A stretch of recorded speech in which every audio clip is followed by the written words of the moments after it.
months of round-robin play, the big dance is next. It's the Super 12 semis, and Dunedin's finest are on song. The Highlanders needed and got a superlative performance from Captain Tane. Hard running all night and a try each from their powerful midfield combination led them to a victory over the Reds and a well-deserved spot in the postseason. The record-setting, unbeaten Crusaders were simply unstoppable last week in Christchurch as they racked up 14 tries against the Waratahs. Get ready for a close one. It's a South Island derby. Fox Sports World proudly presents the first semi-final from the 2002 Super 12.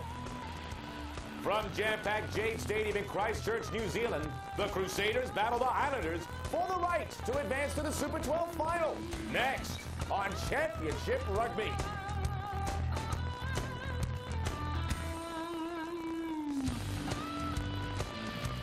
Hello and welcome to Championship Rugby. I'm Max Bredos alongside former U.S. Eagle captain Brian Vizard.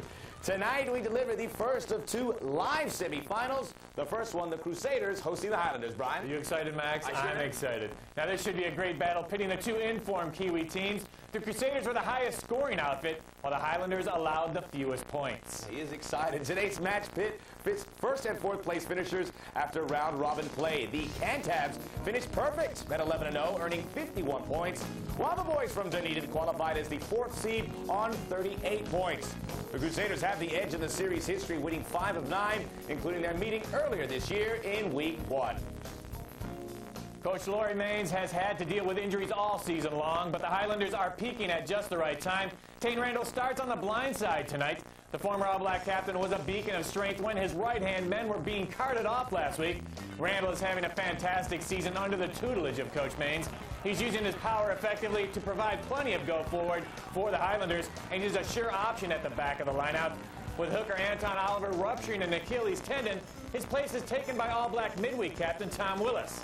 Lock Filippo Levy has proved to be a reliable lineout jumper, but his real impact has been in the loose, where he's been battering his way through defenses all year with aggressive running, and he's doing damage as a tackler as well.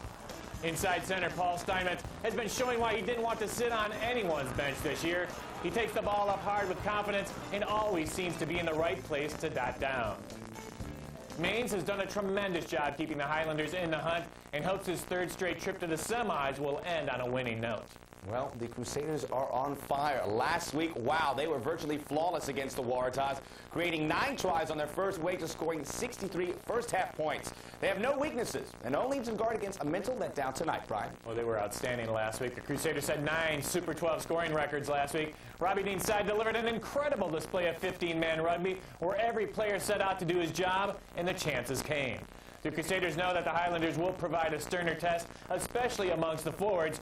Reuben Thorne is a pillar of strength on the side of the scrum. Thorne has had some big shoes to fill when he replaced 3-time champ Todd Blackadder as skipper of the Crusaders, and he responded by leading the Cantabs to the Super 12's first ever 11-win season. He's a solid option at the back of the lineout and the point man in the Crusaders' superb mauling technique. He's not flashy, but he creates a lot of turnovers. Lock Norm Maxwell is back on form after injuries last year. His restarts are excellent, and he's one part of the best overall lineout in the Super 12. The entire Crusaders pack has to be feeling dominant after scoring this pushover try against the Waratahs last week. You just don't see that too often at this level. And when Caleb Ralph tied his Super 12 scoring record with 4 tries last week, including this perfect little chip over the top, then sprinting for the try zone. Andrew Mertens made 13 of 14 conversions last week, so you know his kicking boot is red hot. Now this won't be a walk in the park. The Highlander pack matches up well against the Crusaders. Their defense is rock solid, and they have a couple of deadly weapons in their back line too. Even so, the Crusaders are chock full of All Blacks with top-shelf reserves, and they're at the top of their game. Crusaders all the way. Well, Brian, after last week, you'd be mad to bet against the Crusaders. Well, remember to stick around at the half. 4 laws of the game when Captain Viz examines the misunderstood maul with a look at Law 17, the maul. After the match, we'll have all the sights and sounds from North America's most spirited rugby festival, the 2002 Maggot Fest. But first, can the Cantabs continue crushing all comers? Or will the Highlanders strike a mortal blow and earn their way into the final? The first semi-final of the 2002 Super 12 is next.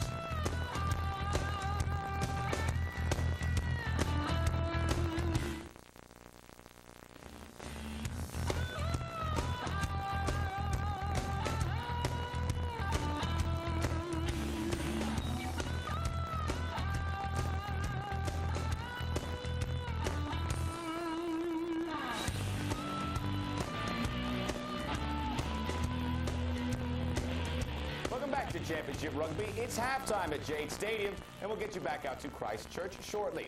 Next time you call Canterbury for a rugby yarn, VIP Communications can save you some real dough with their super low flat calling rates 24/7.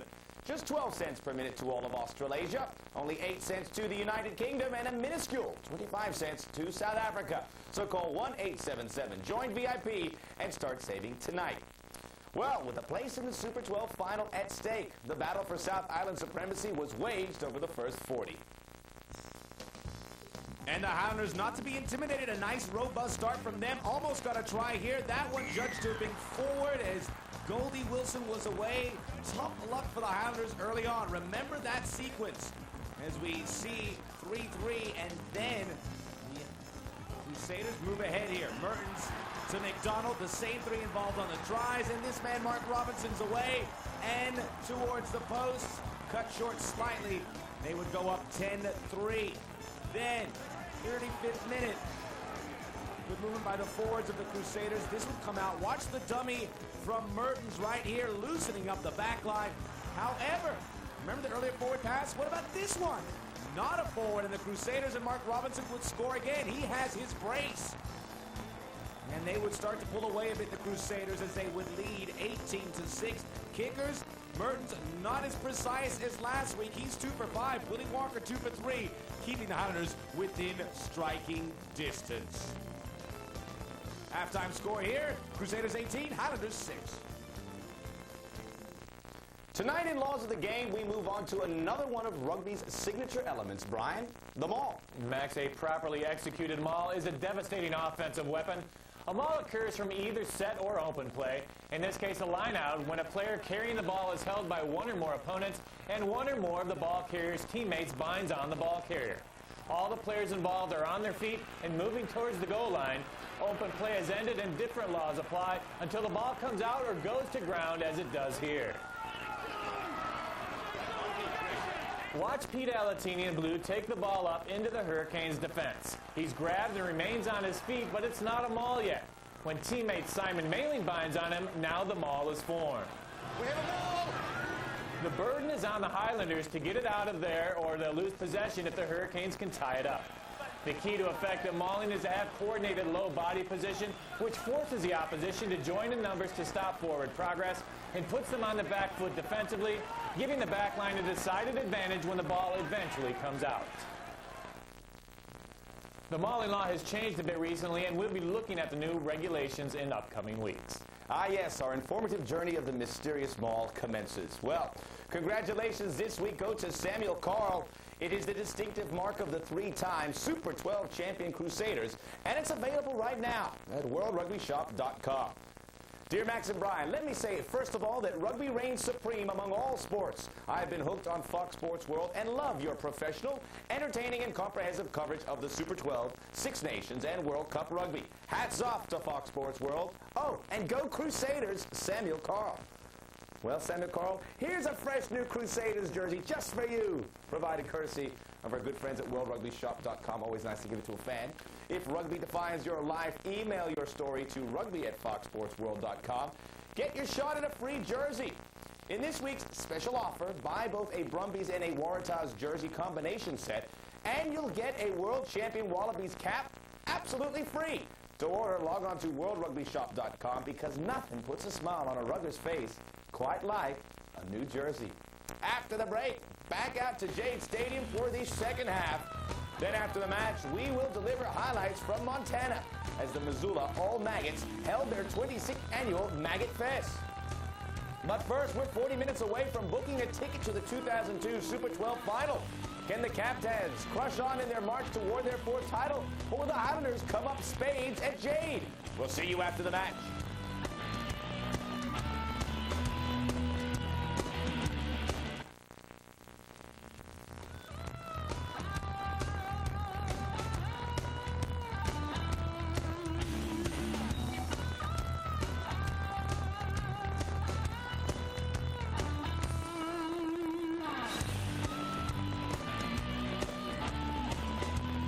Welcome back to Championship Rugby. It's full-time at Jade Stadium, and the Crusaders juggernaut just keeps rolling along, disposing of the Highlanders on their way to the 2002 Super 12 final. Well, it got off to a sterling beginning in the second half with Mertens getting his kicking boots back on. This would make it 21-6. Crusaders in control. However, here come the Highlanders.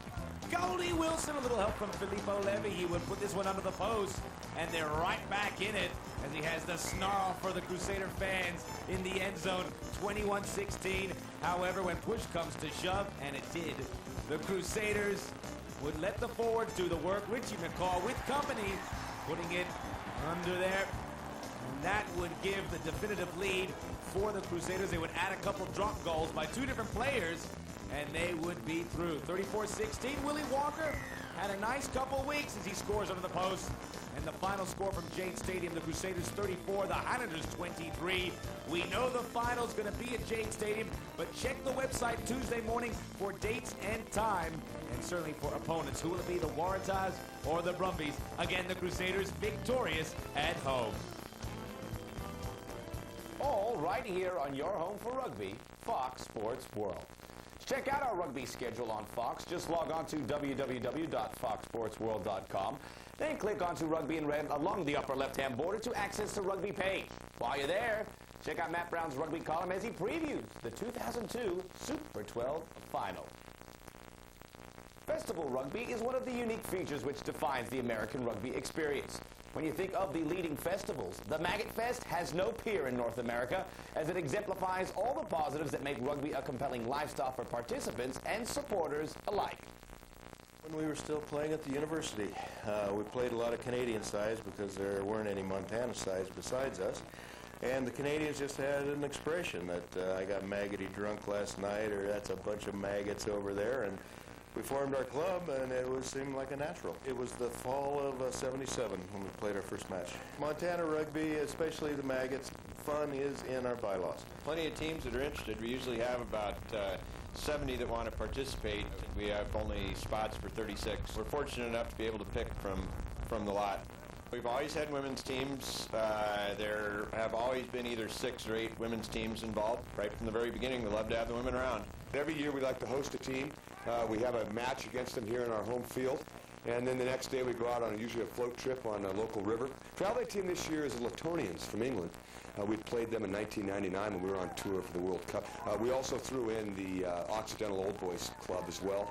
I have some connections back there, and we have a tradition of having played them, so we threw them in as well as an Old Boy host. We've done it for 26 years now. A lot of things are in place.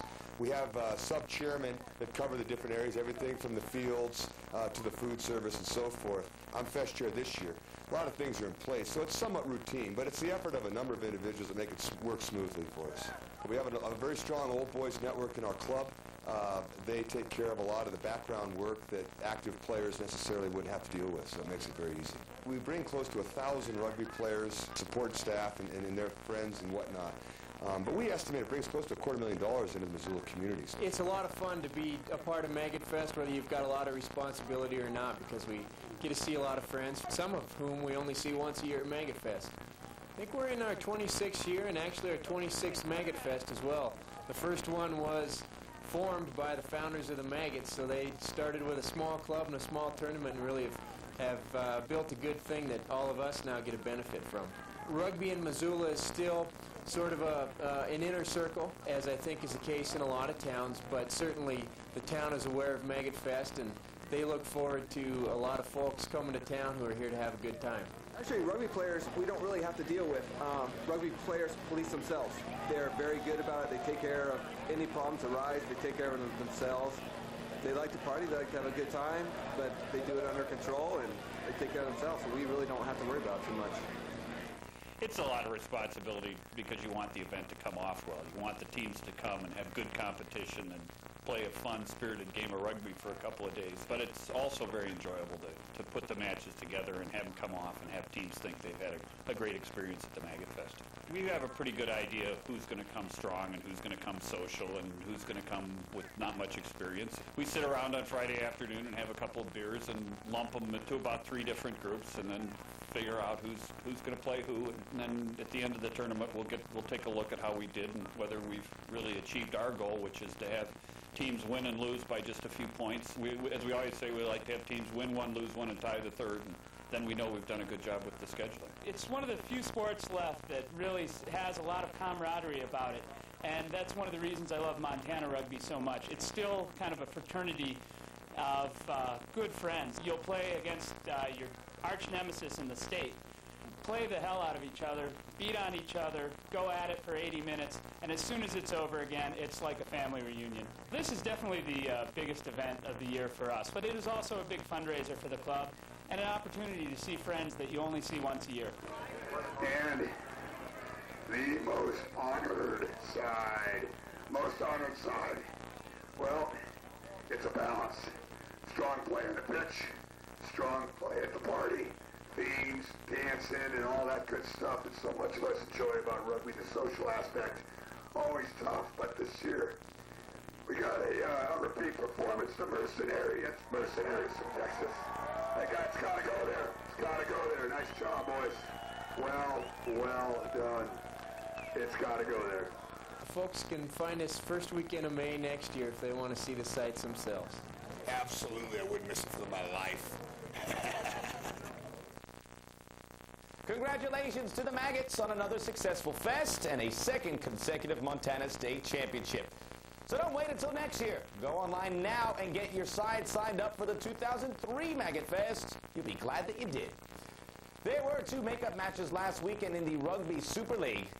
And Denver nipped Potomac Athletic Club 36-29, while Aspen smashed Boston 78-14 in the only other match played. In a final note, stay tuned after the break for the second half of our live doubleheader as the Waratahs battle the Brumbies from Aussie Stadium in Sydney. Well, that'll do it for this week. On behalf of Brian Vizard, the producer Richard Mason on loan from Sky New Zealand, the Missoula All-Maggots, and our entire crew, I'm Max Burdos. We'll see you next week on Championship Rugby.